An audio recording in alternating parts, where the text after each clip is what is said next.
ho any izay rehetra malalan'Andriamanitra sady voanjo sy no masina, ho aminareo rehetra anie ny fahasoavana sy ny fiadanana avy amin'Andriamanitra sy Jesosy Kristy Tompontsika. Amen. Aniry havako lahady fahena manaraka ny Pasika izay ibanjinantsika hatrany loha hevitra manao hoe mampahery ny fanahy masina. Ny AFF no mitarika antsika ao anatin'izao fanompom-pivavahana izao, melohan'izany andeha ataontsika hira sambatra.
Aminareo anie ny fahasoavana sy ny fiadanana avy amin'ilay ankehitriny sy taloha ary ho avy, ary avy amin'ny fanahy fito izay eo anolohan'ny seza fiandrianana. Amen. Ho fiderahantsika an'Andriamanitra dia ho vakiantsika ny salamo 7:1 ny andininy voalohany ka hatramin'ny 5. Salamo 7:1 ny andininy voalohany ka hatramin'ny 5.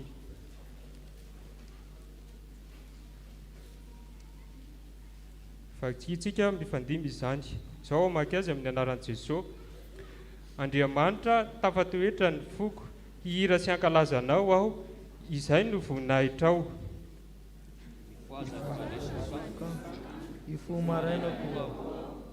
Hideranao eny amin'ny firenena maro aho tombo, ary hankalazanao eny amin'ny jentilisa.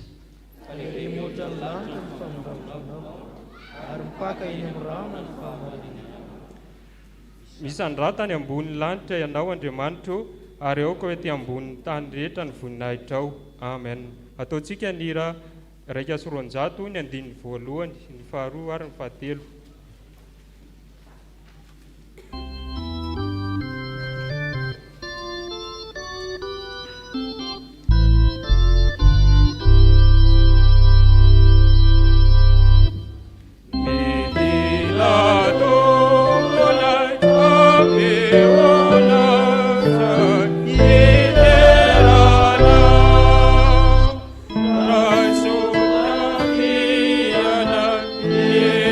Is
araka imbom-bavaka isika. Ry Andriamanitra ray zanaka fa ny masina, rainay amin'ny alalan'i Jesosy Kristy ilay tomponay sy mpamonjy anay anao. Misaotra anao izahay, midera mankalaza mame voninahitra anao, satria anao tokoa no niaro, nitantana na me tombonandro na me fahavelomanao anay ka todsomatsara eto amin'ity tranonao sy tempolinao masin'ity izahay. Hideranao, ankalazanao, ame voninahitra anao amin'izay zavatra rehetra ataonay eto. Ko ankehitriny ary Tompo mangataka fanainao masina izahay, manatrehanay amin'izao fotoana izao mba ahaizanay amin'ny voninahitranao tokoa, hideranao sy ankalazanao. Raha koa ny fanainao masina izahay Tompo Andriamanitra ilay fanahy ilay pampahery anay, mba ahaizanay tena ahifantoka amin'izao fotoana izao, ka ny zavatra rehetra izay manelingelina anay dia didina sy roahana amin'ny anaran'i Jesosy Kristy izany, tsy hanana hery, tsy hanana fahefana eto, fa mba any amin'ny voninahitra tokoa izahay ny amin'ny zavatra rehetra atao eto. Ankehitriny izahay dia mitondra mbavaka ny amin'ny fotoana rehetra izay ho atao eto, dia hamasiny Tompo ny zavatra rehetra ataonay eto mba any amin'ny voninahitra tokoa, ary andray ny fanainao masina tokoa izahay ilay pampahery anay. Tondra mbavaka izahay ankehitriny ho andreo namanay izay tsy afaka hiatrika an'izao fotoana izao. Ianao no mahita sy mahafantatra izany Tompo Andriamanitra, ka fanainao masina ny hampahery an'izy ireny tsirairay avy. Ireo namanay izay ny an-dalana kosa ry Tompo dia tario amin'ny fanainao masina izy ireny, mahatody soamantsara eto, hiaraka hidera sy ankalaza amin'ny voninahitra ny anaranao. Dia apetraka fenao am-pelantananao ary Tompo izao fotoana izao mba voninahitra ny anaranao tokoa. Dia izany ny vavaka ataonay sy angatahanay amin'ny anaran'i Jesosy Kristy, ary ampiarahanay ilay vavaka izay nampianarinao mpianatray manao hoe: Rainay ao izay any an-danitra, ho masina ane ny anaranao, ho tonga ane ny fanjakanao, atao ane sitraponao, tanitako ny any an-danitra. Omeo anay nosy anina saza ho anay, ary mamelany elokay tahaka ny amelanay izay meroka taminay, ary izay mitondra anay amin'ny fakapanahy, fa manafanay amin'ny ratsy. Anao fanjakana sy ny hery, ary voninahitra mandrakizay. Amen. Afaka mipetraka fiangonana.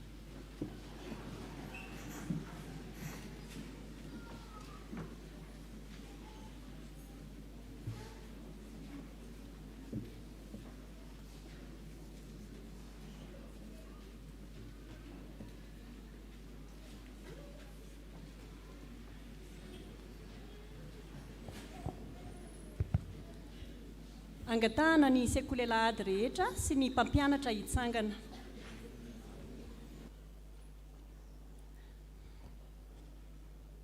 Andeha iarahantsika miredona ny hira faharoa amby 50 sy 700, ny andininy voalohany sy ny fahatelo.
Eo am-pitsanganana ihany dia asaintsika ihany koa ny tanora, satria tonga sahady amin'ny fotoana izay natokana ho an'ny ankizy sy ny tanora isika. Andeha iarahantsika mamaky ny Jakoba. Jakoba toko 4, ny andininy 9.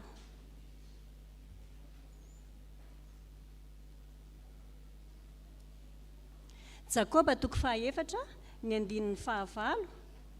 Iarahantsika rehetra mamaky amin'ny anaran'i Jesosy manao hoe: manatona an'Andriamanitra dia anantona anareo izy, diovy ny tananareo ry mpanota, ary ataovy madio ny fonareo ry mpidrosa saina.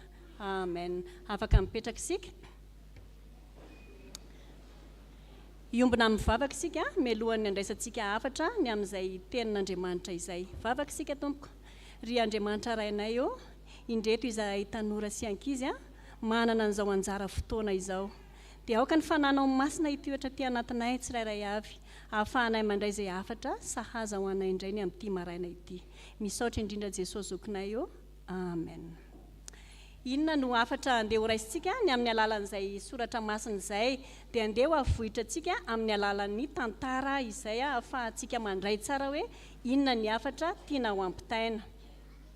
Tao amina CEG anankiray no niseho ny tantara, sekoly zany ity hoe CEG ty ny farana ny herinandro tamin'izay dia toy ny mahazatra dia manome enti-mody na ilay hoe devoir ny mpampianatra.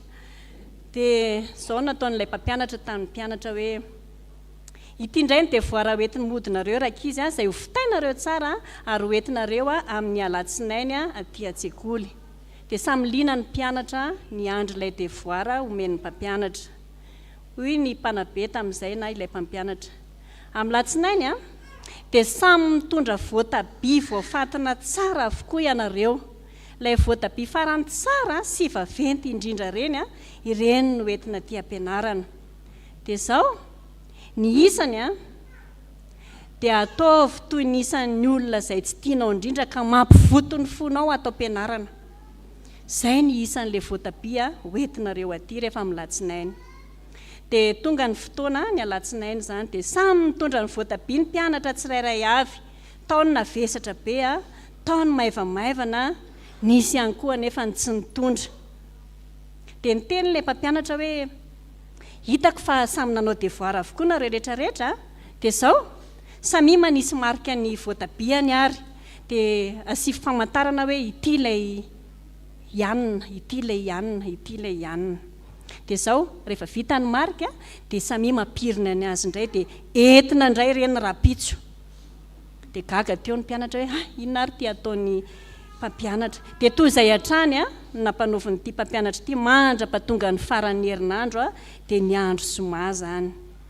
Velona ny fimenomenomana, taony tezitra, taony somary sahirana satria loha dia potika ny voatabia nandritran'ilay herinandro ny lanjalanjana azy nakany ampianarana. Tao anefa ny tena nandany vola be satria voatabia ilay farany tsara no nasaina novidiana. Taony masiso, taony nanimba ny entana tao anaty kitapo. Dia tonga ny fotoana hoe mpampianatra andeha hitsara n'ilay devoir anareo amin'izay ary dia samy milahatra ety aloha mitondra an'ireo voatabian'ireo. Dia nanao toy izay ny mpianatra rehetra.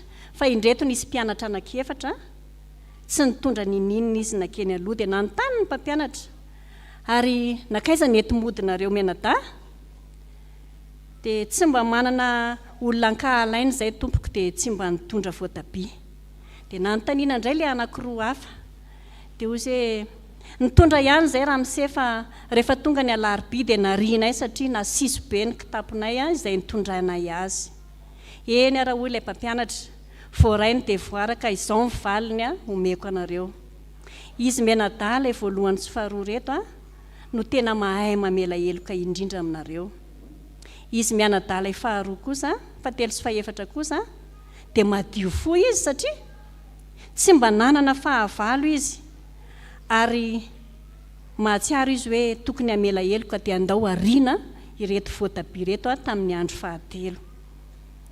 Fa ianareo rehetra ireo kosa ilay mavesatra, ilay manana voatabia mavesatra, loha, potika, ianareo ireo ilay atao hoe maloto fo, mpamaly ratsy, tsy mahay mamela ny heloko ny hafa. Dia ajanontsika hatreo ny tantara, fa ny faran'ny tantara moa zany dia novoleny izy efatra menada miaraka amin'ny mpampianatra ilay voatabia simba rehetra. Inona no lesona andeha hotsoahantsika ny amin'izay tantara izay? Lesona anankitelo lehibe no hotsoahantsika amin'izao herinandro ny fanahy masina izao. Dia voalohany tokony hadio tanana isika, diovy ny tanantsika, aza milanja loto sy valifaty ho an'ny hafa. Faharoa, mahaiza mamela heloka. Fahatelo, aoka hadio fo, tsy hitoeran'ny loto na fimonomonomana na hatezerana, indrindra aoka tsy asiso ny fotsika tsirairay avy. Amehezana azy ara dia zao hoe ny fikasanao izay amaly ratsy ny hafa dia mivadika ho fitahiana ho azy ireny zany. voninahitra ho an'Andriamanitra irery ihany a. Andeha ho averintsika farany a ilay andalan-tsoratra masina teo. Jakoba 4:15 manao hoe manatona an'Andriamanitra dia hanantona anareo izy, diovy ny tananareo ry mpanota ary ataovy madio ny fonareo ry mporosaina. Amen. Vavaka isika misaotra Jesosy fa nampianatra anay ianao ny androany a mba hanadiovanay ny fonay amin'izao herinandro ny fanamasina izao. Jesosy dia maniry izahay mba hanana fo tahaka anao. Esory aty anatinay ny loto, ny fiatsaram-belatsia, ny valy faty izay endrika alotona rehetra mety tsy hahamasina anay. Dia indreo ny tanoranao, indreo ny madinika ao Jesosy. Andray ny lesona izy ny androany a mba ho ampiarina izy ireo amin'ny fiainana andavanandro izany. Voninahitra teo anao rery ihany Jesosy. Amen.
Tonga amin'ny fotoana izay amakiana ny soratra masina isika, ka ovaka itsika voalohany amin'izany dia ny ao amin'ny bokin'ny Mpitsara. Mpitsara toko 4:10, ny andinin'ny 5 hatramin'ny 7. Mpitsara toko 4:10, ny andinin'ny 5 hatramin'ny andinin'ny 7. Rehefa hita dia vakiana amin'ny anaran'ny Tompo. Dia nidina Samsona sy ny rainy aman-dreniny ka ny-timina, ary noho ny tonga tao amin'ny tany mboaloboka tany timina izy, indro nisy liona tanora nerina taminy. Dia nilatsaka tamin'ny Samsona ny fanahin'i Jehovah, ary ilay liona tanora dia nosamatsamahiny ohatry ny fanasamaka zanak'osy, nefa tsy nisy na inona teny an-tanany, ary tsy nambarany tamin'ny rainy na tamin'ny reniny izay efa nataony. Dia nidina izy ka niresaka tamin-dra vehivavy, ary nahafinaritra ny Samsona izy. Ary rehefa afaka kelikely dia niverina mpakatra azy Samsona ka nivily izaho nifatin'ilay liona. Ary indro nisy reny tantely ny vangongo sy tantely tao amin'ny fatin'ilay liona, ary nalain'i Samsona izany ka nentiny teny an-tanany, dia nihinana ampandehanana izy. Ary nakany amin'ny rainy aman-dreniny izy, dia nanome azy, ka nihinana koa izy mivady, nefa tsy nambarany taminy fa tao amin'ny fatin'ilay liona no nangalany ny tantely.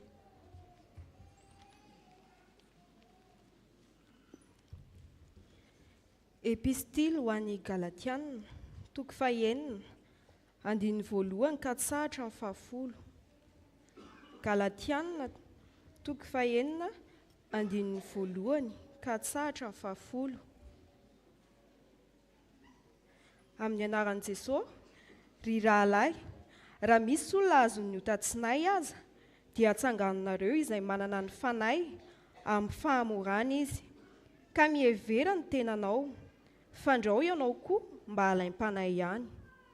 Mifampitondra izay mavesatra, ary aoka izany no hantaterahanareo ny lalàn'i Kristy. Fa raha misy manao ny tenany ho zavatra, ka ny tsinitsinina, dia mamitaka ny tenany izy. Fa aoka ny olona rehetra samy izaha toetra ny asany avy, dia samy hanana hafaliana ny amin'ny tenany ihany izy, fa tsy ny amin'ny olon-kafa, fa samy hitondra ny entany avy ny olona rehetra. Aoka izay ampianarina ny teny mba hahafohy zava-tsoa an'izay mampianatra. Aza mety ho fitainy ianareo, Andriamanitra tsy azo vazivaziana, fa izay afafon'ny olona no hijinjany. Fa izay mamafo an'ny nofony dia hijinja fahasimbana avy amin'ny nofo, ary izay mamafo amin'ny fanahiny dia hijinja fiainana mandrakizay avy amin'ny fanahy. Ary aza mba ketraka amin'ny fanaovan-tsoa isika, fa amin'ny fotoan'andro no hijinjantsika raha tsy reraka isika. Koa araka ny ananantsika andro hanaovana, dia aoka isika hanao soa amin'ny olona rehetra, indrindra fa amin'ny mpianakavin'ny finoana.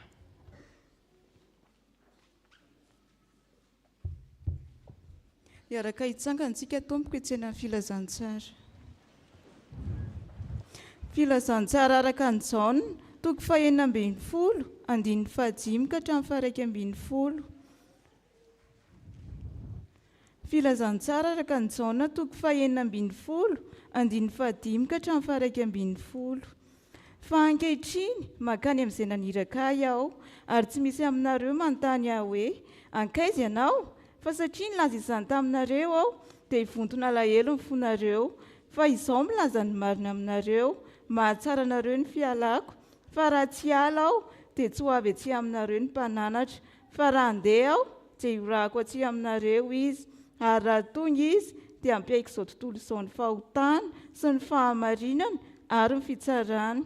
Ny fahotana satria tsy mino ahy izy, ny fahamarinana satria mankany amin'ny ray aho ka tsy mahita intsony ianareo, ny fitsarana satria ny andrinan'izao tontolo izao dia efa voatsara. Ray masina aho, manamasinana ny fahamarinana, ny teninao.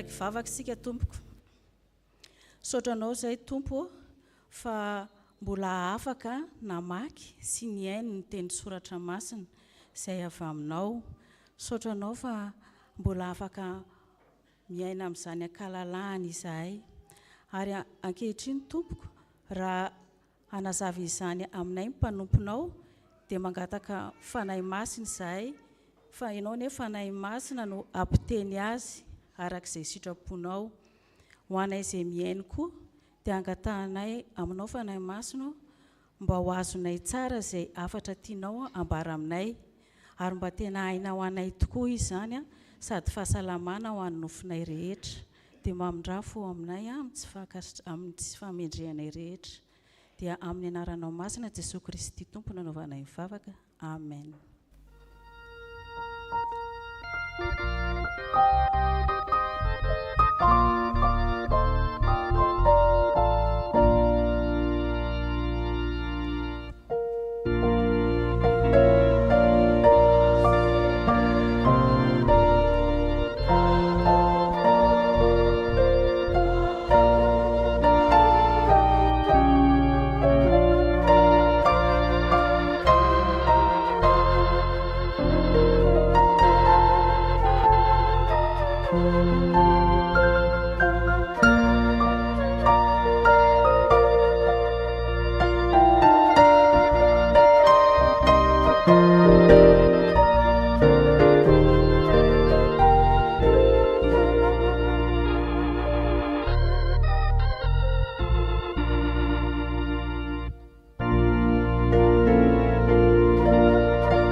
ho aminareo rehetra ne ny fahasoavana sy ny fiadanana avy amin'Andriamanitra raintsika sy Jesosy Kristy tompo. Ny filazantsara araka ny Jaona 5:12 ny 5 ka hatramin'ny 1:10 izay efa novakiana tamintsika teo no angalantsika ny afatry ny tenin'Andriamanitra. Tafiditra ao anatin'ny teny fampaherezana izay nataon'i Jesosy Kristy tamin'ny mpianatra mialohan'ny hiakarany any an-danitra ity soratra masina ity. Nampahery ny mpianatra i Jesosy satria nampiomana ny mpianatra ny amin'ny zavatra ho avy sy ny amin'ny zavatra hitranga aorian'ny fisarahan'i Jesosy amin'ireto mpianatra ireto izy.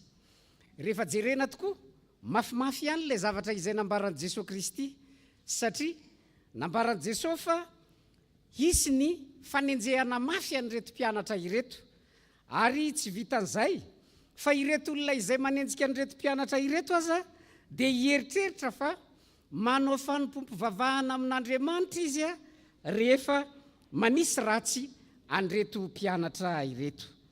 Dia vokatr'izay nalahelo ny mpianatra ary rehefa jerena ilay hoe nalahelo tena ao anatin'ny fahoriana lalina no filazan'ny soratra masina nanjoan'ireto mpianatra ireto. Isika moa mahalala fa ny fo dia entina ilazana ny saina, ny fihetseham-po, ny finiavana. Ny finiavana izany hoe ilazana ny tenany manontolo, tena reraka, tena nalemy ireto mpianatra ireto tsy afaka nanao na inona tao anatin'izay. Ary zay no nahatonga Jesosy Kristy nampahery azy ireo. Jesosy tsy maintsy miala na dia nalahelo aza ny mpianatra. Kanefa tao anatin'izay no nampaherezan'i Jesosy fa raha tsy ho eo tsony izy dia ho tonga ny mpananatra. Ny mpananatra dia tsy afa-kory fa ny fanahy masina. Milaza inona ary ny fahatongavan'ny mpananatra raha ity soratra masina ity no jerentsika. Ny fahatongavan'ny mpananatra voalohany dia tombony ho an'ny mpianatra. Tombony ho an'ny mpianatra. Andeha iarahantsika rehetra mamaky ny andininy fahafito. Filazantsara araka ny Jaona 5:10 ny andininy fahafito. Iarahantsika rehetra mamaky amin'ny anaran'ny Tompo izany. Fa izaho milaza marina aminareo, mahatsara anareo ny fialako. Fa raha tsy hiala aho dia tsy ho avy aminareo ny mpananatra. Fa raha andeha aho dia irahako aty aminareo izy. Ny fialan'i Jesosy Kristy no antoka ahatongavan'ny mpananatra. Na zatra ny mpianatra dia i Jesosy Kristy manatrika amin'ny nofo. Io Jesosy hitany maso, io ny mpianatra. Eto tsy hanatrika ny mpianatra amin'ny nofo tsony Jesosy, ary tsy ho eo tsony, tsy ho hitany masony. Kanefa ny fahatongavan'ny mpananatra, ny fahatongavan'ny fanahy masina dia mahatsara ny mpianatra. Inona moa dikan'le hoe mahatsara anareo? Dikany hoe mahatsara anareo eto dia zao hoe tombony ho anareo. Tombony. Dikany hoe tombony. Tsy hoe mahazo tombony amin'ny lafiny tsara na tahak'izay fa ny tiana ambara amin'ny dia hoe tranga fanararoatra. Entina ilazana no hoe tombony ho anareo io satria ianareo dia misy asa napetraka taminareo. Io asa napetraka taminareo io dia nihitory ny filazantsara. Ka io fahatongavan'ny mpananatra io dia tokony ho ararotinareo hanaovanareo ny asa izay anirahana anareo. Raha atao amin'ny teny hafa zany dia zao hoe raha tsy miakatra ny an-danitra Jesosy Kristy, tsy tonga ny mpananatra, tsy tonga ny fanahy masina. Ary raha tsy tonga ny fanahy masina, tsy hitatra ny fitoriana ny filazantsara. Satria isika mahalala fa tamin'ny andron'i Jesosy Kristy dia teo amin'ny Israely ihany no tena nitoriana ny filazantsara. Fa rehefa tsy ho eo kosa Kristy dia hitory filazantsara ireto mpianatra ireto ary hipaka hatrany amin'ny jentilisa ny filazantsara. Tranga fanararoatra ahafahana manitatra sy mampivelatra ny fitoriana ny filazantsara, ny fahatongavan'ny mpananatra. Ry havana, miaina ao anatin'ny vanim-potoana izay nanomezana ny fanahy masina isika. Ny fanahy masina izay ao anatintsika tsirairay no tokony hanosika antsika hieritreritra mandrakariva hoe inona no asan'Andriamanitra izay tokony ataoko.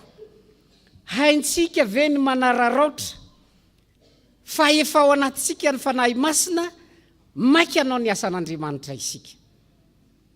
Fa ny fanahy masina dia tsy naniraka ny mpianatra hipetrapetraka, tsy naniraka ny mpianatra hijanona ao anatin'ny alahelo, tsy naniraka ny mpianatra hovariana hijery hoe aiza zany Jesosy zany, fa maniraka ny mpianatra kosa hanao ny asa.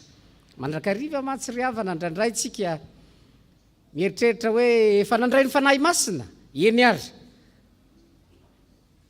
andao hiaina ny filaminana amin'izay. Tsara le miaina ny filaminana ary ny fananana ny fanahy masina tokoa manome filaminana, fa saingy zao mitarika atsika hanao ny asan'i Kristy.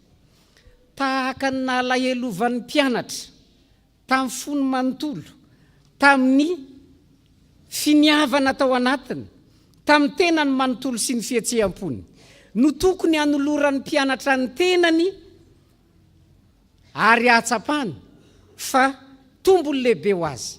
Ary misy tranga tokony ho ararotina ny fanatrehan'ny fanahy masina ao anatiny. Ary zany koa ry havana, tokony ho ao anatintsika ny olona izay mahatsapa fa efa nomena ny fanahy masina ary manana ny fanahy masina no manao ny asan'Andriamanitra, manao ny asa izay niantsony Jesosy Kristy azy. Efa nomena ny fanahy masina isika, ataovy ny asan'Andriamanitra, ataovy ny asan'Andriamanitra arak'izay mifanandrify sy azonao atao. Ny fanahy masina no mampahafantatra atsika izay tokony ho ataontsika. Ny fanahy masina no ahafahantsika maminitatra ny filazantsara amin'ny toerana rehetra izay alehantsika.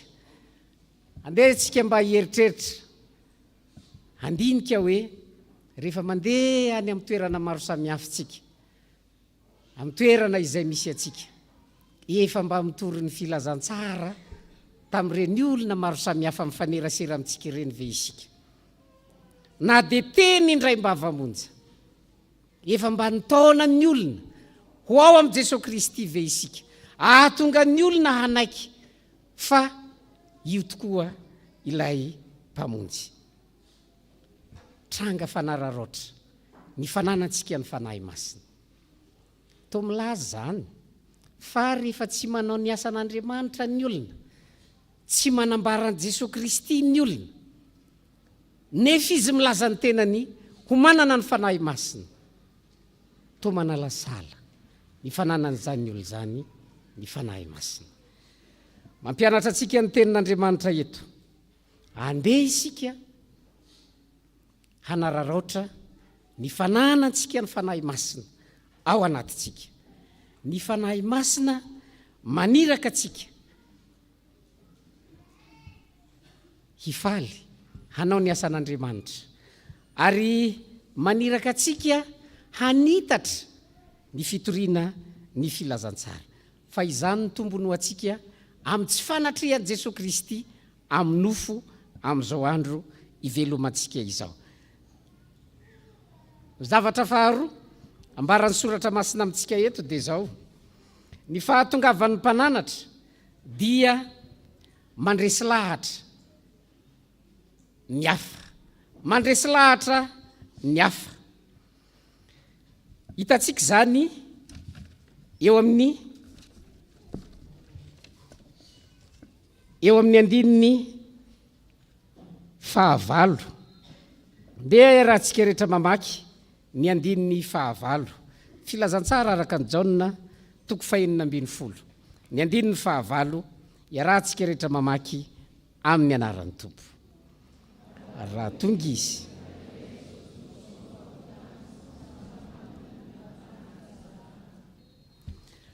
ary raha tonga izy dia ampiaiky izao tontolo izao ny fahotana sy ny fahamarinana ary ny fitsarana.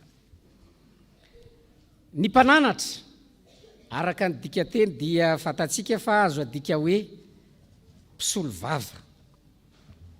Ny mpananatra io no mandresy lahatra ny olona izay mandre ny filazantsara. Zany hoe rehefa toriana ny filazantsara dia io fanan'Andriamanitra io no mandresy lahatra ny olona hanaiky ny filazantsara. Ny fanahy masina dia mpisolo vava, ny olona mila fiarovana eo amin'ny fitsarana. Raha misy olona zany toriana eo amin'ny fitsarana dia ny fanahy masina zany afaka miteny misolo vava ny olona io. Io zany lay hitantsika any amin'ny soratra masina hoe Jesosy ara moa ny teny mitsy hoe tsy ianareo no teny fa ny fanahy dia ny fanahy masina izay ao anatinareo.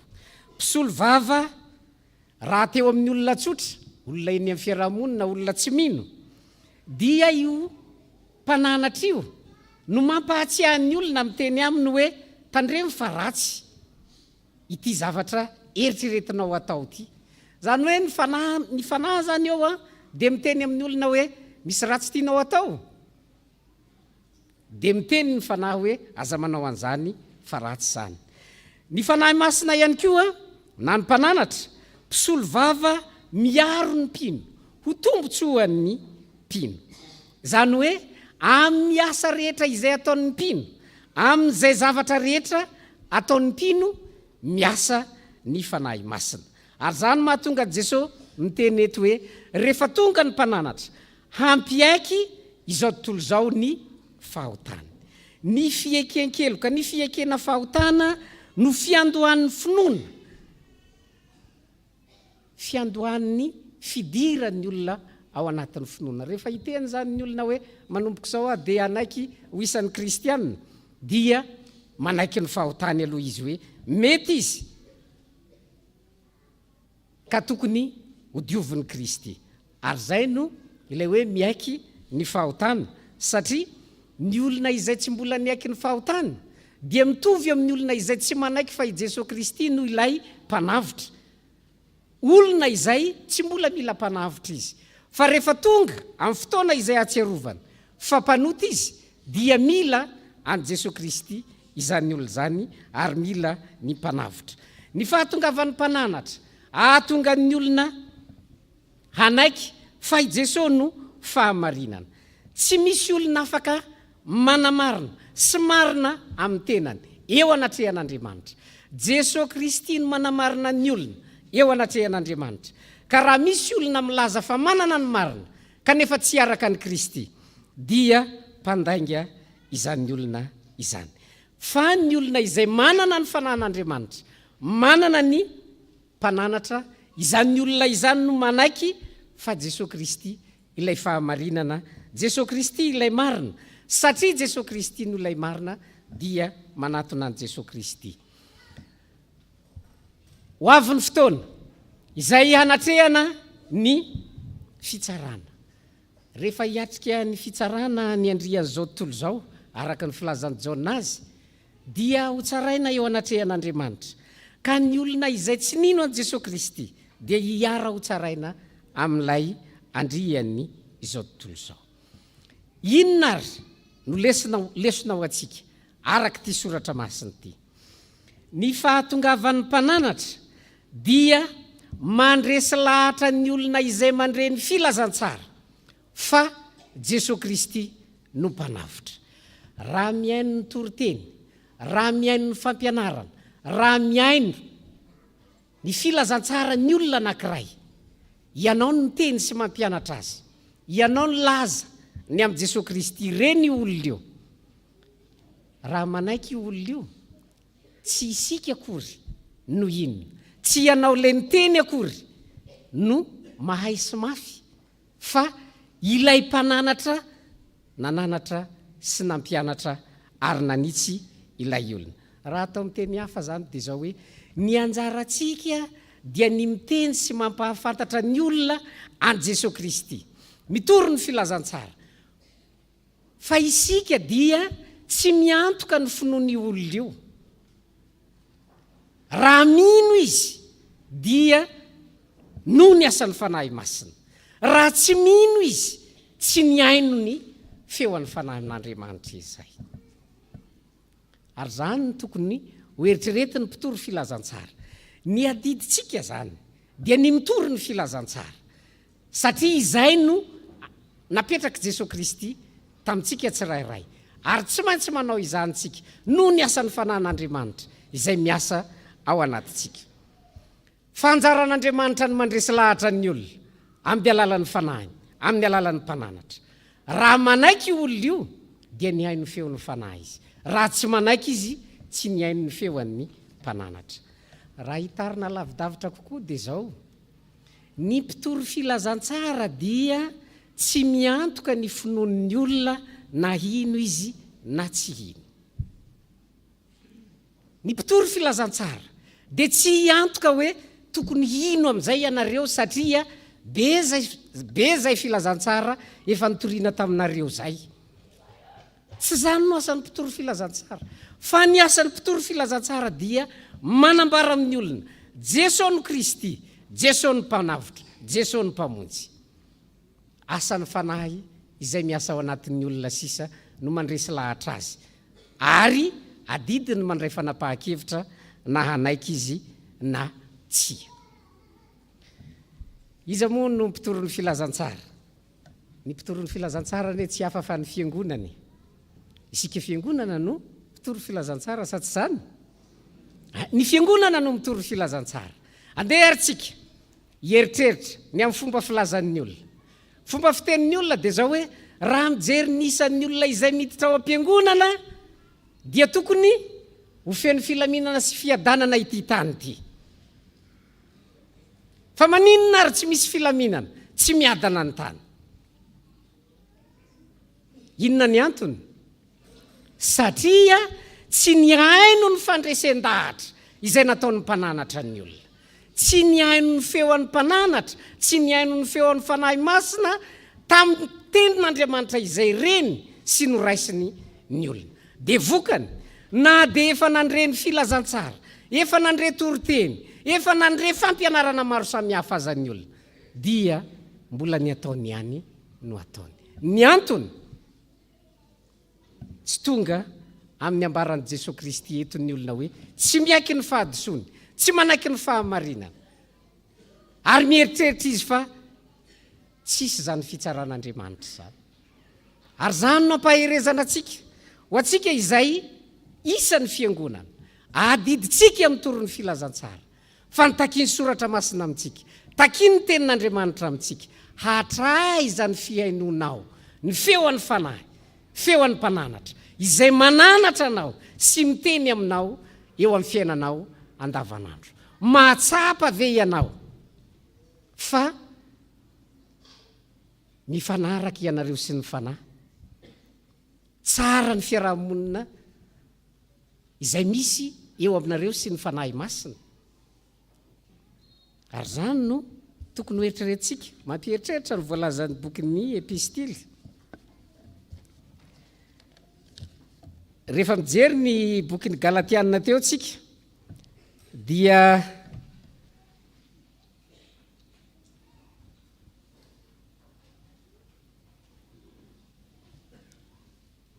petsaka ny fananarana na fampitandremana aza ataon'ny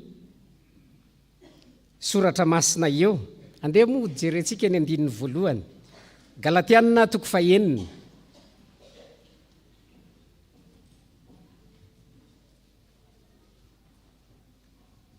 Galatiana 5:9 ny andininy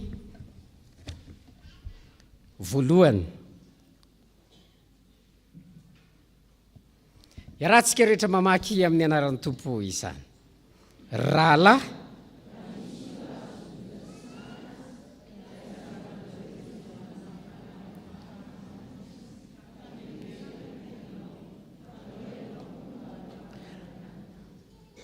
ny soratra masina zany eto dia mampianatra atsika hoe isika mianakavy reto dia samy efa nomena zany fanahy zany. Dia hoy ny soratra masina hoe misy azon'ny hotatsinahy, misy olona lavo, dia inona zany ny tokony atao aminy? Atsangano izy. Ho anao zay mbola mahatsiaro fa mbola manana ny fanahin'Andriamanitra ao anatinao ianao, inona no ataonao? Atsangano izy. Endrika anankiray ny amin'ny fitoriana ny filazantsara zany. Ary ahoana ny fomba fananganana azy? Ahoana ny fomba fananganana azy? Ahoana ny fomba fananganana azy? Atsangana amin'ny famorana. Atsangano izy. Ary zany no ampahatsivan'ny soratra masina atsika eto. Ho atsika izay manana ny fanahin'Andriamanitra, dia tao amin'ny tenin'Andriamanitra hifampahery. Hifampahery eo amin'ny fiainana, hifampahery eo amin'ny ady. Sy izay zava-manahirana maro samihafa. Fa ampianarin'ny soratra masina koa tsika, izay mpanangana. Ahoana ho ny soratra masina? Mievera ny tenanao, fandrao ianao koa mba sarotra ny asa izay napetraka Jesosy Kristy amin'ny fiangonana. Sarotra ny andraikitra izay napetraka Jesosy Kristy amin'ny olona izay nomeny ny fanahy masina.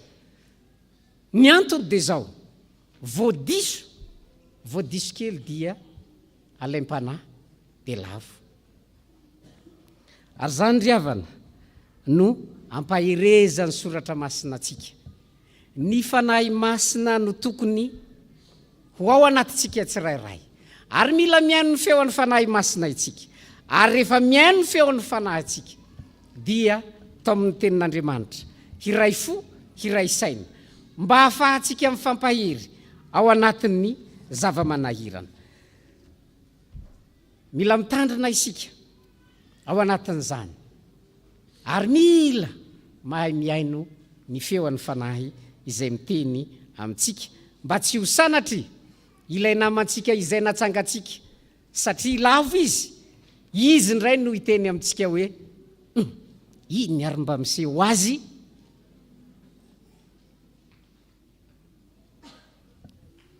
efa nomena ny fanahin'Andriamanitra isika ao anatitsika ny fanahin'Andriamanitra.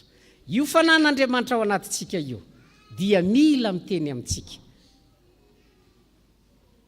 ary tena miteny io no ampitenen'i Jesosy Kristy amintsika isan'andro. Koa mampahery atsika ny tenin'Andriamanitra. Eto ampamaranana ary ny afatra ho atsika dia izao: ny fahatongavan'ny mpananatra, voalohany tombony ho an'ny mpianatra. Isika rehetra izao no antsoina hoe mpianatra Kristy, satria isika ny mpianatra Kristy dia tombony ho atsika ny fanomezana ny mpananatra, satria noho ny fisian'ny mpananatra, noho ny fisian'ny fanahy ao anatitsika no mahatonga atsika manana fahasahiana hitory ny filazantsara. Mitarika atsika ho amin'ny fitorianan'ny filazantsara ny fisian'ny mpananatra, ka na aiza ny toerana misy atsika, satria ao anatitsika ny fanahy dia afaka manambara an Jesosy Kristy mpanavitra sy mpamonjy tsika. Araroty ny fotoana izay anananao ny fanahy, itoerany fanahin'Andriamanitra ao anatinao mba hahafahanao mitory sy manambara an Jesosy Kristy amin'ny hafa.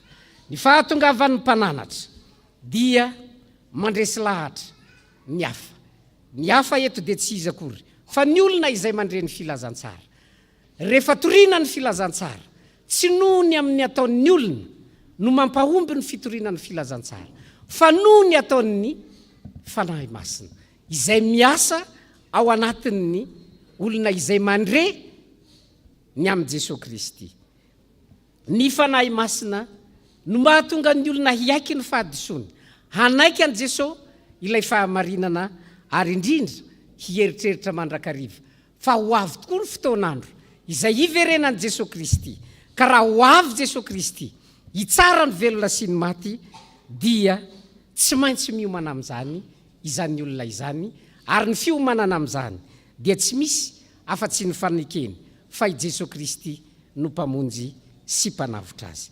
Engane ho amintsika mandrakariva ny fanahy masina hiteny amintsika, andresy lahatra atsika, ampianatra atsika, ampahafantatra atsika ny marina rehetra mba hahafahantsika mahatateraka ny teny izay nomeny Jesosy Kristy atsika. Ho an'Andriamanitra irery ny voninahitra. Amen.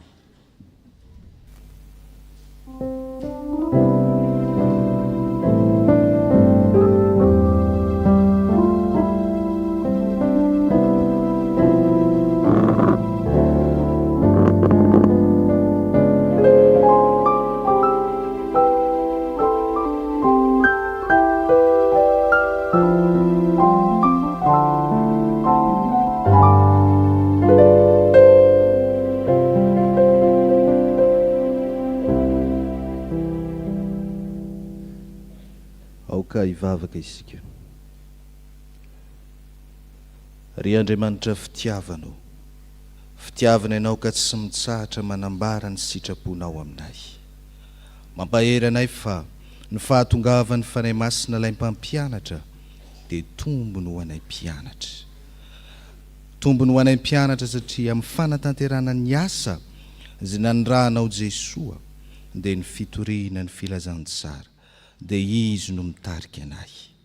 Tsy izany ihany Tompo, fa ny fahatongavan'ny mpampianatra dia mandresy lahatra ny hafa, dia ireo olona izay miaino ny filazantsara, satria amin'ny alalan'ny fanahy masina no mahatonga ny olona naiky an Jesosy Kristy, ilay marina sy ilay mpanavotra. Malona izany sitraponao izany Tompo, dia miariary ny mahampanota anay. Tompo, mifony izahay, fa tsy mahay manararoatra anao ny asa izay napetraka ao taminay dia ny fitoriana ny filazantsara. toa mifampiandriandry tsy manao izay tandrify nefa ny fanahy masina izay nomena ao anahy dia tsy mamela anay tomoemoepona. Tompo, mifona ihany koa izahay fa matetika no tsy mahay miaino ny fanahy masina fa manao izay tiana ihany. Andriamanitro, mamindra fo aminay araka ny fahamarinanao, aoka ray onona ny fahatezeranao sy ny fahaviniranao aminay. Andriamanitro, miaino ny vavaky ny mpanomponao sy ny fifonanay ary ampirapirato aminay ny tavanao. Fa amin'ny anaran'i Jesosy Kristy no ivavahana toy izany. Amen.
Andriamanitra rain Jesosy Kristy tompontsika riavana dia Andriamanitra mamindra fosy mamela heloka.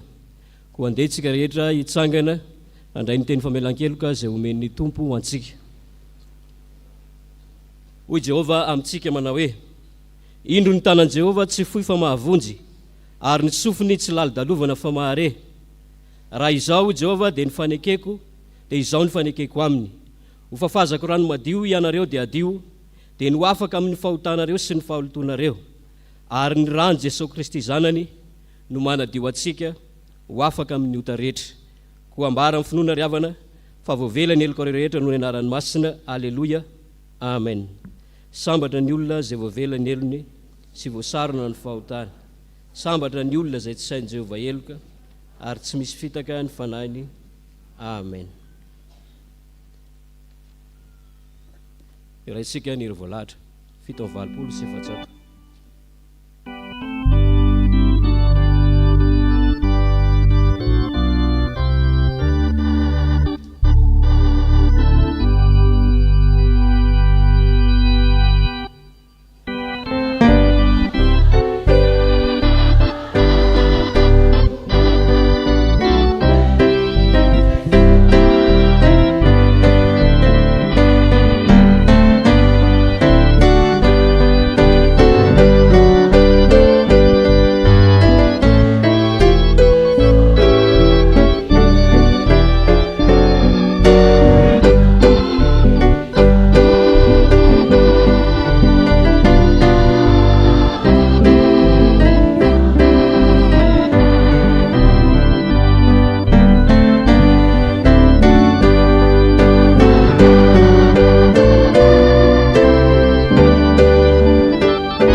manombona amin'ny vavaka fangatahana isika rehetra ry havana.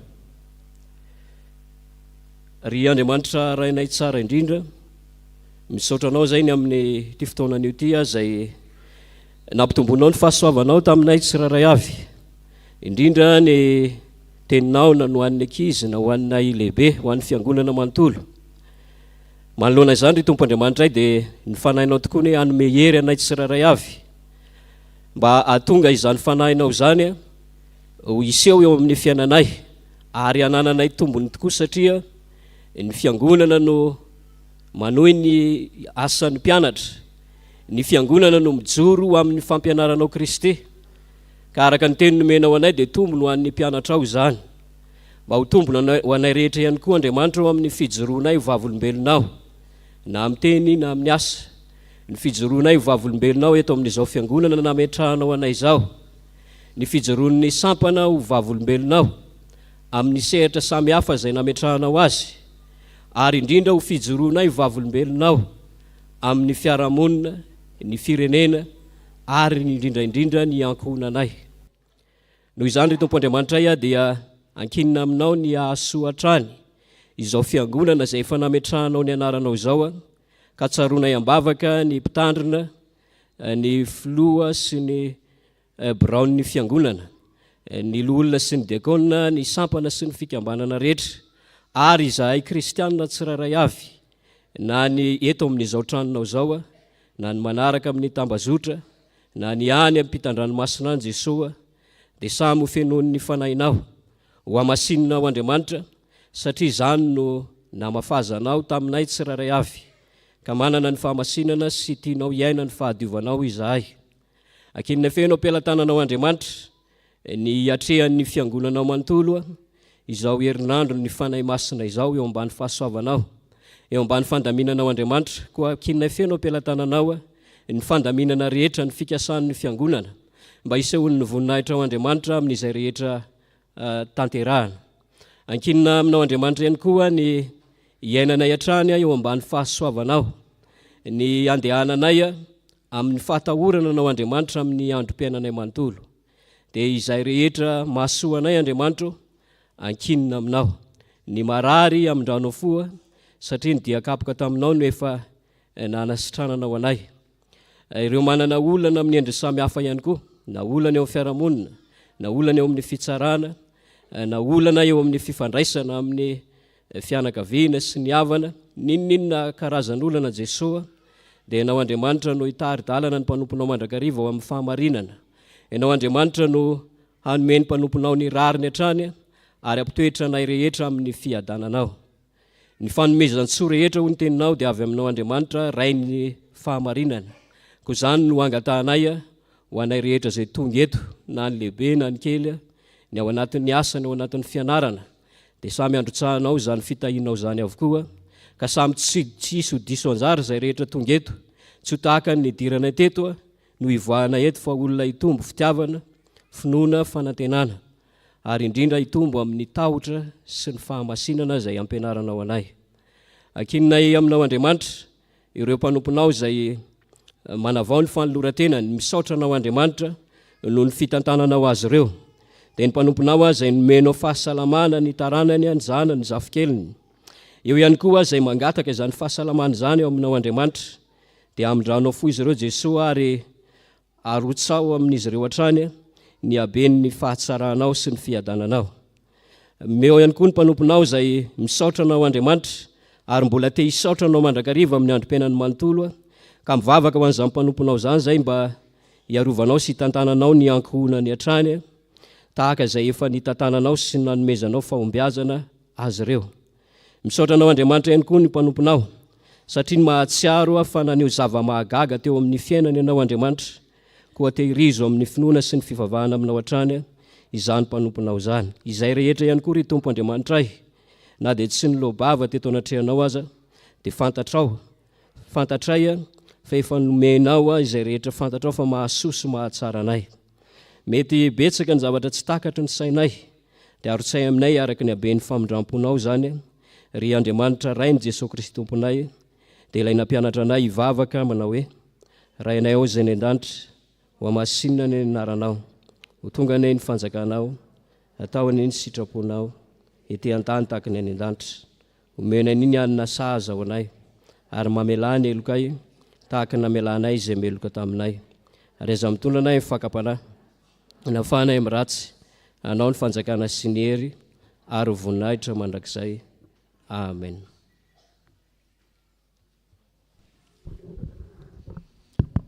Ny olona izay voavela eloka ary havana dia sahy manambara ny finoany ampahibe maso dia tononona eo amin'Andriamanitra. Andeha ataontsika ny fanekem-pinoana laharana 7.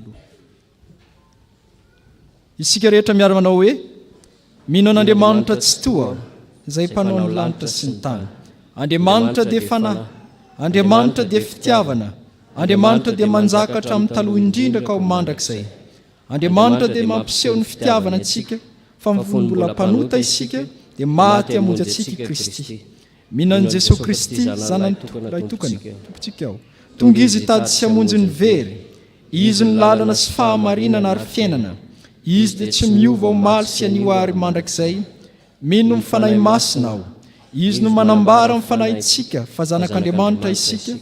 Fanahy iray ihany no avy ambatisa antsika rehetra ho tena iray. Ny fandresena izay ento mandresy izao tontolo izao dia ny finoantsika. Tompo ampitomboy ny finoanay. Amen. Aoka hipetraka ny fiangonana.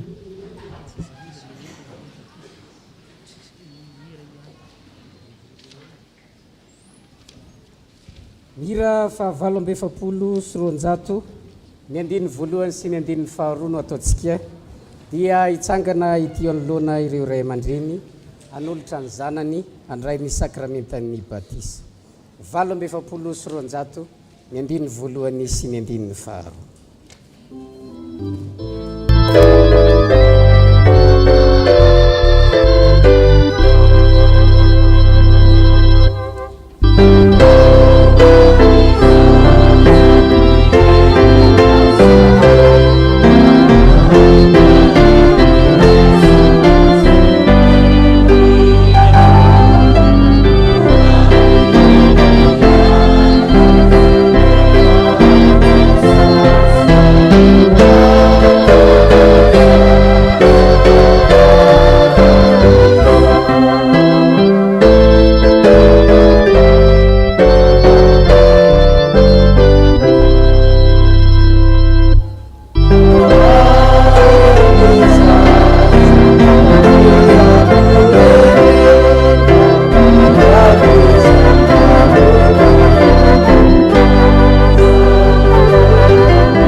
Malala rehetra ao amin'ny tompo ampifaliana no andraisantsika ireto namantsika ireto izay manavao ny fanoloran-tenany sy manolotra ny zanany ho an'Andriamanitra amin'ny alalan'izao sakramentany batisa izao. Inoy ary ny teny soratra masina anorenany fiangonana ny fanatanterahana ity sakramenta ity. Hoy Jesosy Kristy tompo, efa nomena ny fahefana rehetra ny an-danitra sy ety an-tany, koa mandehana ianareo dia ataovy mpianatro ny firenena rehetra, manao batisa azy io amin'ny anaran'ny Ray sy ny Zanaka ary fanahy masina, sady mampianatra azy hitandrina izay rehetra nandidiko anareo. Ary indro izaho momba anareo mandrakariva ambara-pahatonga ny fahataperan'izao tontolo izao. Ary ahoriko ny fanekeko amiko soa aminao mba amin'ny taranaka mandimby anao hatramin'ny taranaka faramandimby ho fanekena mandrakizay mba ho Andriamanitra ao sy ny taranaka ao mandimby anao. Ary ianareo rehetra dia zanak'Andriamanitra amin'ny finoanan'i Kristy Jesosy. Fa na iza ianareo natao batisa ho an'i Kristy dia mitafy an'i Kristy. Tsy misy intsony na jiosy na grika, na andevo na tsy andevo, na lahy na vavy, fa iray ihany ianareo rehetra ao amin'ny Kristy Jesosy. Noho izany ary ray aman-dreny sy ny mpiantoka dia misy fanekena ataonareo eto anatrehan'Andriamanitra sy ny fiangonana, ary mangataka anareo zahay hamaly izany araka izay sitraky ny fonareo. Moa manolotra ity zaza ity ho an'Andriamanitra raintsika vai anareo. ekenareo va ny joro na mitenina amin'ny asa ho mpanompon'andriamanitra mahatoky mba hahatonga anareo fianarana ho an'ity zaza ity amin'ny androm-piainanareo rehetra. Ekenareo va ny anatanterahany fiangonana amin'ity zaza ity ny fitezana araka ny filazantsara tokony atao aminy mba hitombony amin'ny fahalalana izao fahasoavan-dehibe raisiny avy amin'andriamanitra izao sy anekeny an Jesosy ho tompo mba azaho ny hery handavany asan'ny satana rehetra. Vonina ny vavaka ho azy sy ampianatra azy ivavaka ka ampiditra azy ho mpianatra sekoly alahady vai anareo. Ekenareo va ny ampianatra azy ny anton'izao fanaovam-batisa izao ary anao izay ahatonga azy ho mpandray ny fanasan'ny tompo. Mangataka anareo ary zahay hanamafy ny fanekenareo eto anatrehan'Andriamanitra sy ny fiangonana.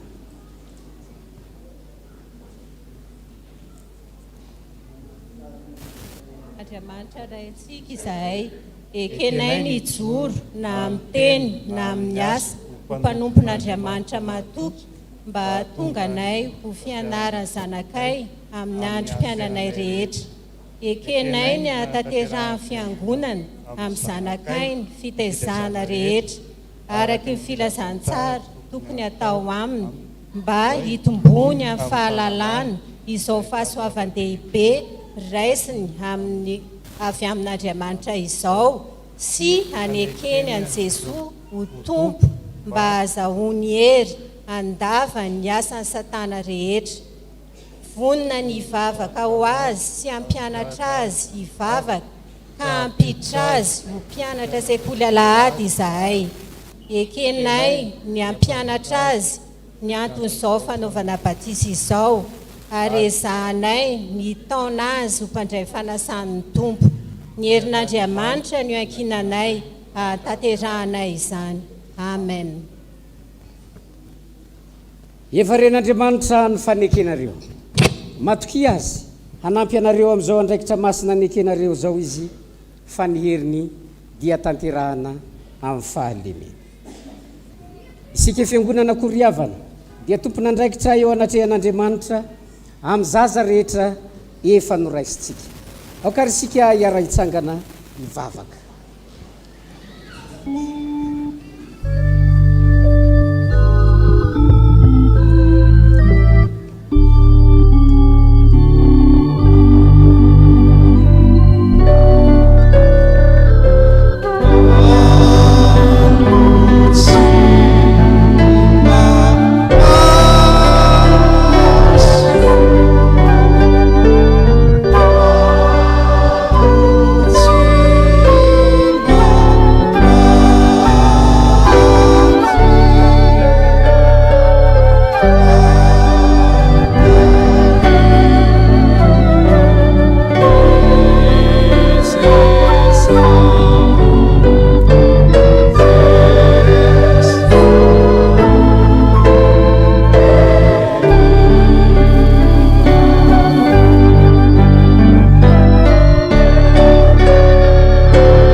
Andriamanitra raitsy toa tia dia tianay tokoa ianao ary ny fitiavanao dia mialoha mandraka hariva ny fitiavana ianao. Tsaronay izao ny didin'i Jesosy Kristy tomponay sy ny teny fampanantenana nomeny tamin'ny nanorehana ny sakramentany batisa. Koa mitalao aminao izahay ray eo manatrehanay aoka ny fanahinao masina anome hery ny asa tanterahanay eto ampanaovana izao batisa izao. Raha ny mamelombelona ny zavaboary ity ary manasa ny loton'ny nofo mba ho famantarana ny fanadiovana anay ho amin'ny fiainana vaovao aminao kristiane izao. Ity zaza tao batisa ity ane voaray mandrakizay ao amin'ny fanekenao.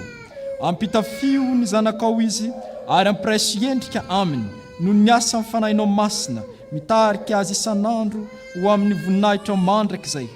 Faly misaotra anao izahay Tompo fa tanteraka amin'ny fanirian'ireto ray aman-dreny ireto miombonainao amin'ny Jesosy Kristy ny zanany ka isan'ny vahoaka ny fanjakan'Andriamanitra. Ny angatany fiangonana dia tehirizanao azy eo ambany fahasoavanao ka mba ampaharitra azy hatramin'ny farany amin'ny fivavahana aminao. Ampio ny ray aman-dreny sy ny mpiantoka mba azony manatanteraka ny fanekena nataony teo anatrehanao. Mba ny fahasoavanao ane ny ezaka rehetra ataon'ny fianakaviana sy ny ray aman-dreny ary ny fiangonana amin'ny fitezahana ity zaza ity. Angatany amin'ny anaran'i Jesosy Kristy izany. Amen. Petraka ny fiangonana.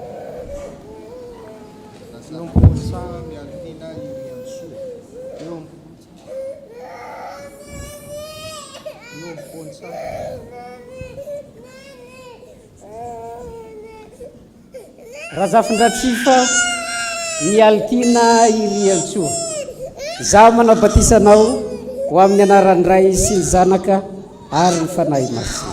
Ho aminao ane ny tompontsika. Amen.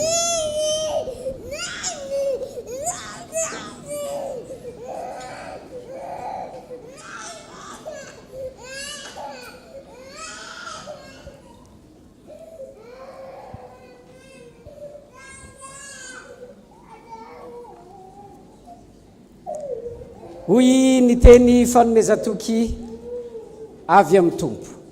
Anaka, aza matahotra, fa efa nanavitra anao aho, efa niantso ny anaranao aho, ahy ianao. Koa mandehana amin'ny fifalian'ny tompontsika ka tezao ty zazy ty ho an'Andriamanitra raitsika. Ataontsika ny hira voalahatra dia manatanteraka ny rakitry ny batisa ary verina amin'ny toerany ireto namantsika reto.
Tonga amin'ny fotoana izay hitokanana ny fanamian'ny sampanasa asa fitoriana filazantsara isika. Mangataka ny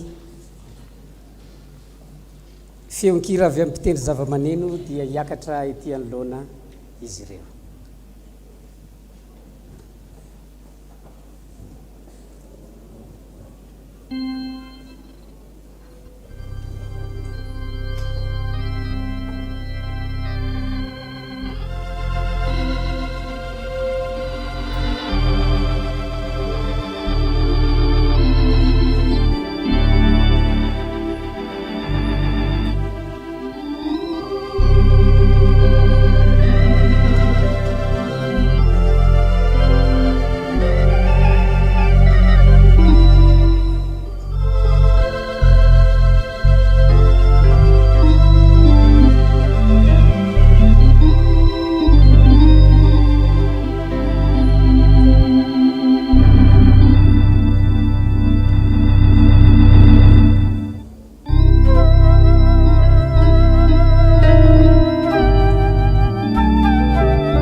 sotran'andriamanitra isika noho ny amin'ny fitahina sy ny fahasoavany amin'ny fitantanany ireto sampanasa asa fitoriana filazantsara ireto ka nafahana nanomana izao fanamina izao entina nehoana ny voninahitr'andriamanitra ary anatanterahana ny asany ihany koa hoy ny soratra masina ary manaova fitafiana masina ho voninahitra sy ho fahatsaran-tary ary mitenena amin'izay endry fo izay nofenoko fanampahendrena mba hanao fitafiana hanamasinana anazy ho ahy fa hitafio Jesosy Kristy tompo ary aza miany amin'ny nofo ahatanteraka ny filana hitsangana isika fiangonana hivavaka.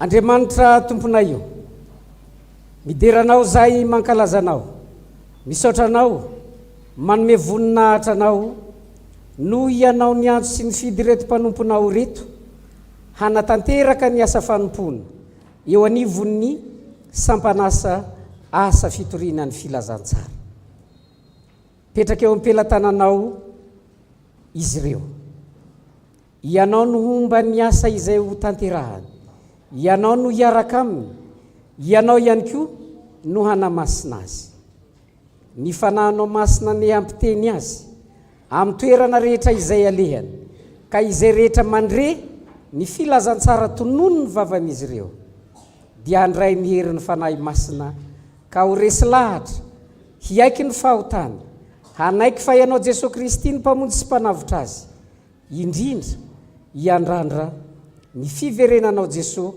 ilay tompo hitsara ny velona sy ny maty apetraka eo am-pelatananao ary izao fanamina hanatanterahana ny asa fanompona izao ianao any hanamasina ireto mpanomponao ireto ary hanokana ihany koa ny fitaovana rehetra entina manatanteraka ny asa mba hijoroana vavolombelona eo anivo zao tontolo zao fa noho ny anaranao Jesosy Kristy ary noho ianao Jesosy Kristy ilay maty sy efa nitsangana tamin'ny maty ho famonjena ny olona rehetra no antony hitenenan'izy ireo sy hijoroany vavolombelona ary indrindra hitoriany filazantsara amin'ny olona rehetra manampy azy ireo amin'izany rehetra zany amin'ny anaranao Jesosy Kristy ilay tompo sy mpamonjy anay no hanonana ny vavakay amen.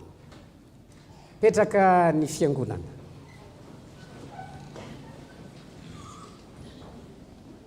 Verina mitoeran'izy ireo dia mangataka feonkira avy amin'ny mpitendry zava-maneno.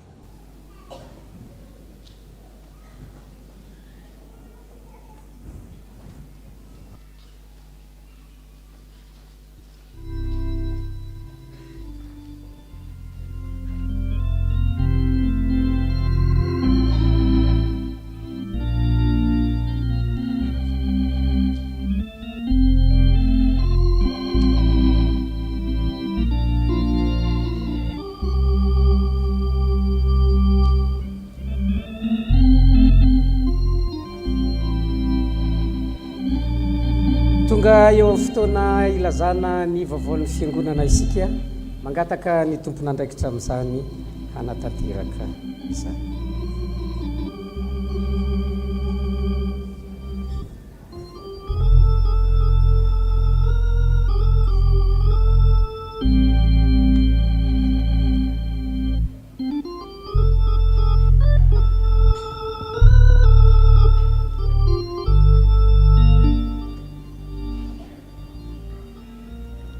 Dia mbola ho ampitomboina aminareo rehetra ny ry havana ny fahasoavana sy ny fiadanana avy amin'Andriamanitra ary antsika sy Jesosy Kristy tompo amen.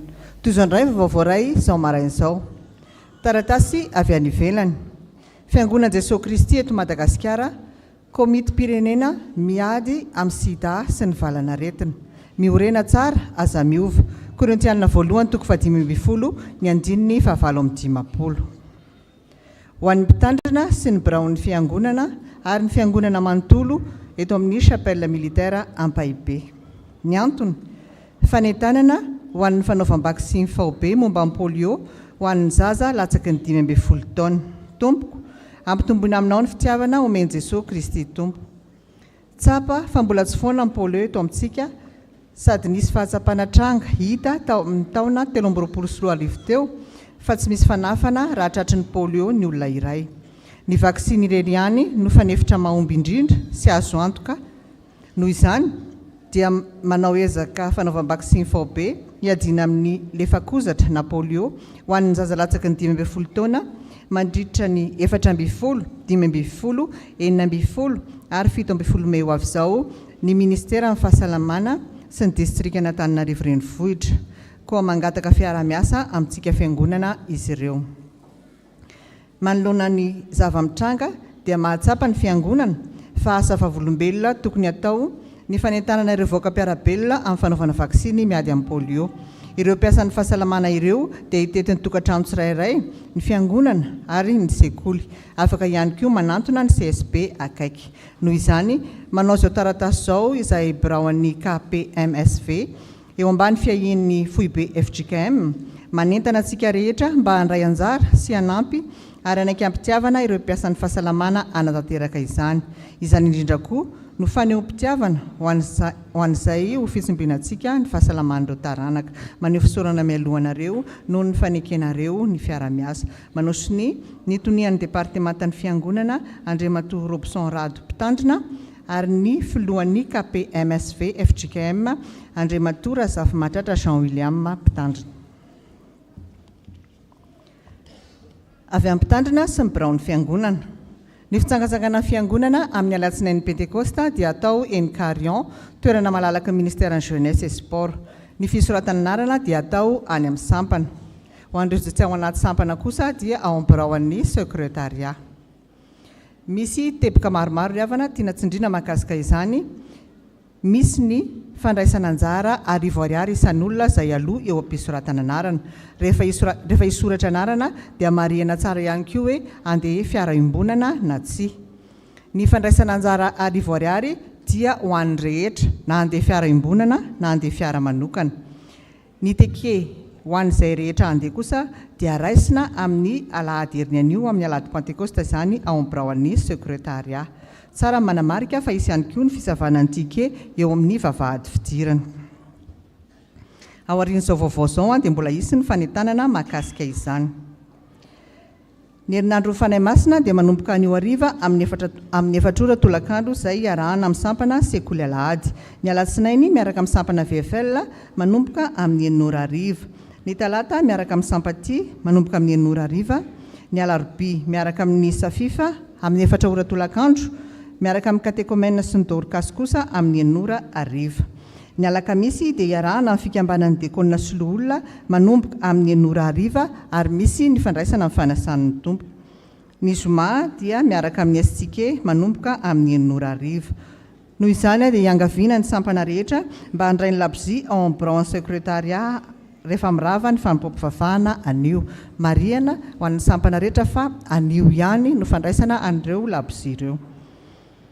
Aorian'izao fanompoam-pivavahana maraina izao dia anatanteraka famangina ihany koa ny fikambanan'ny diakonina sy loholona atao eto am-piangonana ihany izany. Vaovao avy amin'ny sampana. Sampana sekoly alahady. Ny sampana sekoly alahady no mitarika ny herinandro fanahy masina manomboka anio amin'ny 4 ora tolakandro, koa anasanantsika fiangonana Ray Manontolo izany. Amin'ny 3 ora kosa ny fahatongavana ho an'ny mpianatra sy ny mpampianatra. Ny tenue iraisana dia fotsy ambony sy mainty ambany ho an'ny mpianatra ary jaune poussin kosa ho an'ny ratsana taniketsy, roy ho an'ny mpampianatra. Ampatsahivina ihany koa mpianatra fa misy ny fampianarana sekoly alahady amin'ny heriny anio manomboka amin'ny 7 ora maraina. Avy amin'ny sampana dorcas, miverina ny sampana dorcas anio hariva fa misy ny fampianarana manomboka amin'ny 2 ora sasany hatramin'ny 3 ora sasany, fa Kristy ny fihavanantsika. Avy amin'ny sampana VFL, tolorana fisaorana mpitandrina sy ny biraon'ny fiangonana fa totosa soamatsara ny jeritodika izay notanterahan'izy ireo tamin'ny 4 Mey lasa teo. Mitohy kosa ny fisoratana anarana izay atao any am-pikambana VFL ho an'ireo izay anolotra ny zanany ho amin'ny didipotra faobe izay ho tanterahana izany ny rejona 420 ho avy izao. Rehefa misoratra anarana dia apetraka ihany koa ny numéro telefôna. Voninahitra ho an'Andriamanitra irery ihany. Avy amin'ny fankalazana ny 5 taona ny VFL, entanina isika rehetra mba hamerina ireo valopy izay anentanantsika. Raha toa ka tsy nahazo valopy dia afaka atao amin'ny valopy tsotra ary mario ny hoe fankalazana ny 5 taona ny VFL, asiana anarana sy adresy ary maribola. Manentana antsika fiangonana manontolo ihany koa amin'ny fanjifana ny polo amin'ny vidiny 35 000 ariary, t-shirt 25 000 ariary, kitapo fitondrana baiboly cuir 35 000 ariary, lamba matelace 25 000 ariary, lamba velouro 25 000 ariary. Ny zavatra rehetra natao komandy dia raisina afaka 12 andro. Avy amin'ny STK, isaoran'Andriamanitra fa totoza somatsara omaly ny vavaka tendrombohitra tanterahan'izy ireo teny Bevalala. Isaorana ihany koa ny ray aman-dreny mpitarina izay tonga nanotrona an'izy ireo tamin'izany. Isaorana ihany koa ny biraon'ny fiangonana, ny mpikambana rehetra ary sika mpianakavin'ny finoana izay nanatrika izany. Rakim-pisaorana, Jehova Andriamanitra ianao, anandratra anao sy hiderany anaranao, fa efa nanao zava-mahagaga ianao dia zavatra efa voakasa hatramin'ny ela sady matoky ny marina indrindra. Isaia 5:20. Rakim-pisaorana tononona ho an'ny vondrona tily sy mpitandrina mpisadra ara. Misaotra an'Andriamanitra noho ny fahasalamany men'ny zanako sy ny zafikeliko, mangataka vavaka ho an'ny ankohonanay ary rakim-pisaorana tononona ho an'ny mpitandrina rehetra. Dia toy izay indray fa vaovao iray ry havana ny voninahitra ho an'Andriamanitra irery ihany.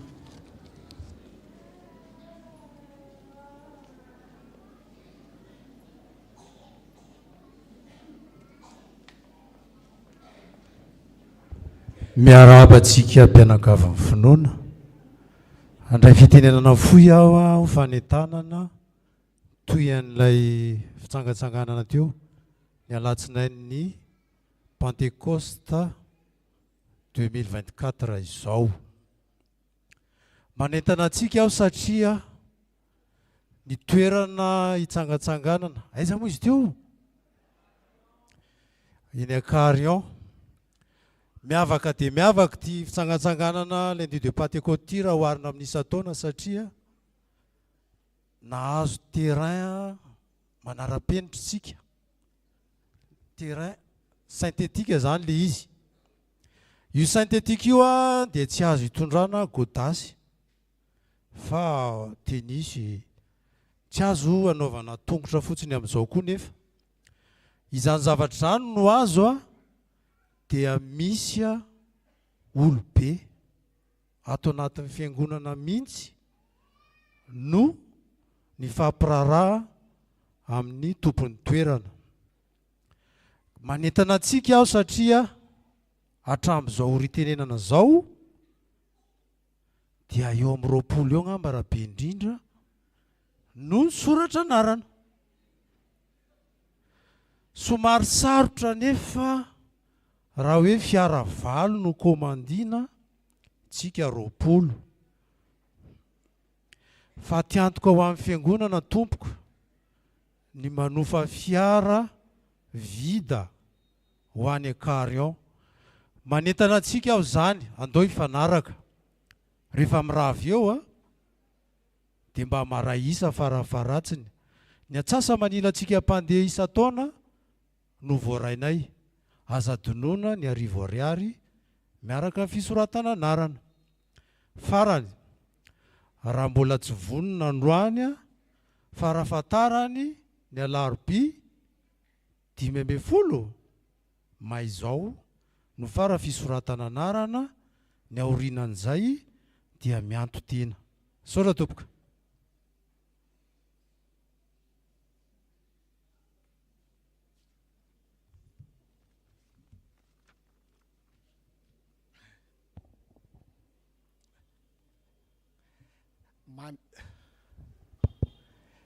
Mandehana any amin'izao tontolo izao ianareo ka mitoriany filazany tsara amin'ny olombelona rehetra. Izany tenin'Andriamanitra izany izay diso fantatsitsika no entinay sampanasa asa fitoriana amin'ny filazany tsara no hiara-banantsika rehetra amin'ny anaran'ny tompo. Amin'ny mahafotoanan'ny sampanasa asa fitorianany filazantsara ny andro anio a dia te hampatsiahy, te hampafantatra indray fa ny sampanasa asa fitorianany filazantsara dia tsy fikambanana, tsy sampana, fa sampana entina sehatra irotrahan'ny mpino amin'ny asa hanatanterahana ny asa fitoriana ny filazantsara.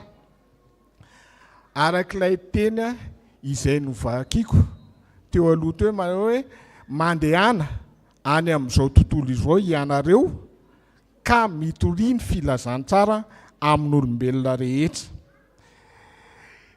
Eny ry havana, efa betraka izay voalaza tamin'ny toriteny teo fa ity tenin'Andriamanitra ity zany dia mitaky hoy ny teny hoe mandehana. Le hoe mandehana dia baiko izy io, mitoria mbola baiko ihany koa. Ny filazantsara dia i Jesosy Kristy. Arak'ilay toriteny teo, ny fanahy masina izay ao anatintsika zany no manosika antsika hitory ny filazantsara.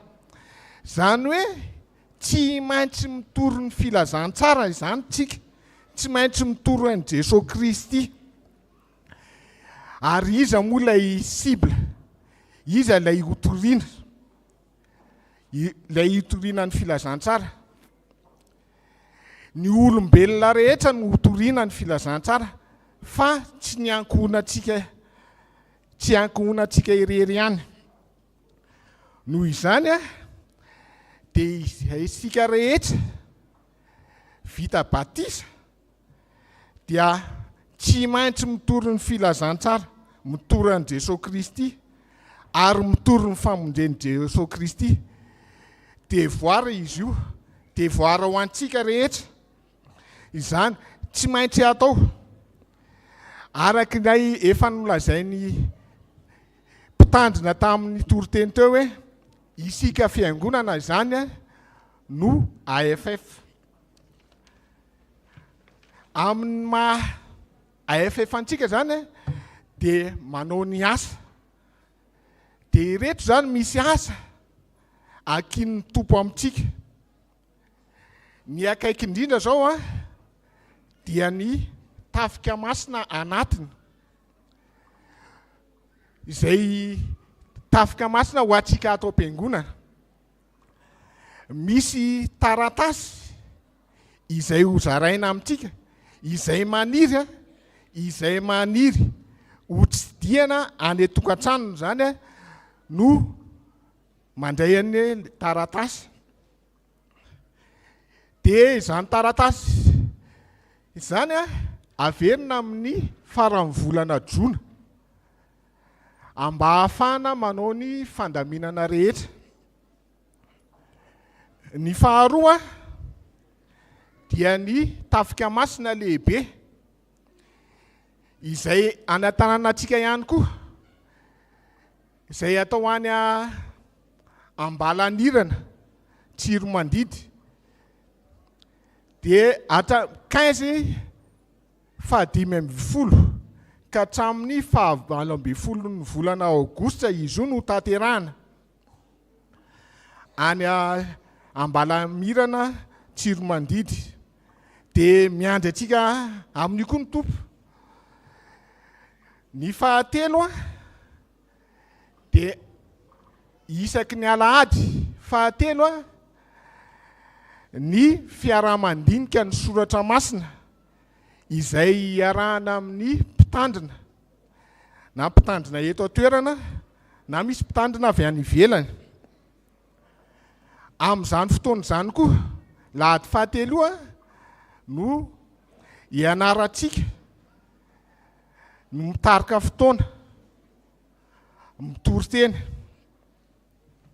Dia asaina itsika mianakavy mba anatrika izany a alahady fahatelo zany.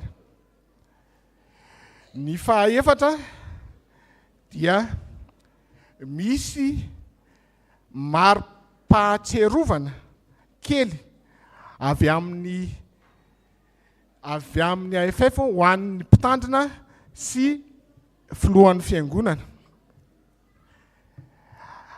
Polo izy iny a ka zay maniry te hanana an'izay a dia 35 000 ariary na 175 000 francs ny vidiny. Dia ho an'Andriamanitra irery ny voninahitra. Amen.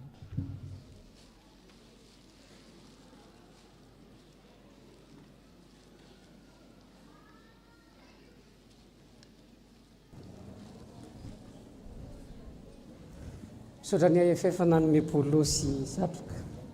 Sotra tompoko. Misy zaza andray ny sakramentany batisa amin'ny alahady ho avy izao a. Ny zaza Anjeliny Aiko ary Charles Jennifer Liana, ny ray aman-dreny tata Ravelson Charles Florien sy Razafimia Arimbola nantenainy. Ao ve tompoko?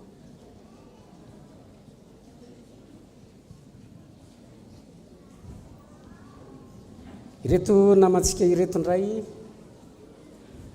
hamasinina fanambadiana amin'ny asabotsy ho avy zao. Rakoto Jaune Mandatoky Misedra sy Rakotondramanana Kanto Andrianina. Rarosoanareo tompoko. Ranaivo Arniony Nilson sy Razafindralambo Razafindrambola Manana Nortina Lalaina. Rarosoanareo ny fiangonana. Ireto namantsika ireto kosa atokana ho mpandrefanasany tompo amin'ny alahady ho avy zao a dia mangataka azy ireo androso ety anoloana. Andria tsy mahatoa manana Ranty Mitantso.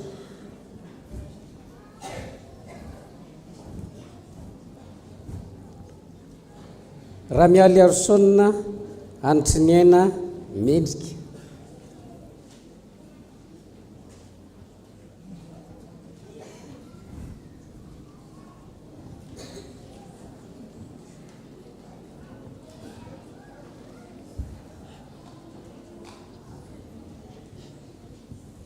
Ivavaka isika. Andriamanitra tomponay io mijoro manoloana ny fiangonana, manoloana anao ireto mpanomponao reto, nanolotra ny tenany, iombona latabatra amin'ny Jesosy Kristy. Fifaliana lehibe ho anay zany satria tsapanay fa ny fanano masina miasa mitaona ny olona anatona ny Jesosy Kristy hanaiky fa ho amin'ny reriany no misy ny famonjena. Koa mangataka aminao zahay, aoka ianao hanomana azy ireo hiatrika izany andro lehibe zany, ary ny fanano masina hitahiry azy ireo sy hampaharitra azy amin'ny fivavahana aminao. Amin'ny anaranao Jesosy Kristy. Amen. Tahoary, verina amin'ny toerana. Araka ny nambara tamintsika teo a, manomboka ny hariva ny herinandro ny fanahy masina. Miditra amin'ny firy moa tsika androany hariva? Miditra amin'ny 4 isika androany hariva, dia anio hariva manentana atsika pasamotonga anatrika izany, ary ny amin'ilay mandritry ny herinandro miditra amin'ny firy tsika? Miditra amin'ny 9 manentana atsika samotonga anatrika izany fotoana izany, ankoatra ny alarobia izay iarahana amin'ny sampana fifoazana, dia manentana atsika samy ho tonga anatrika izany. Anatanteraka ny rakitra isika izao, mangataka ny koral hanao hira.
tondra faefatra mivalopolo sianjato ny andiny voalohany mialohan'ny tsodrano ny andin'ny fahadimy aorin'ny tsodrano no ataontsika.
Raiso ny tsodrano izay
petraka ny fiangonana.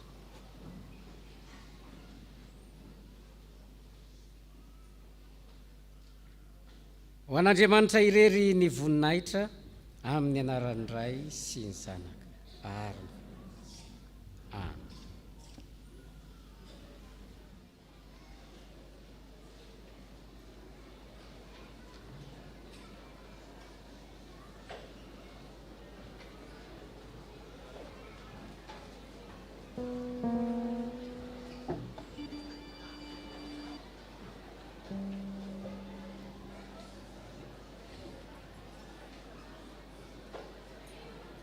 Mm-hmm.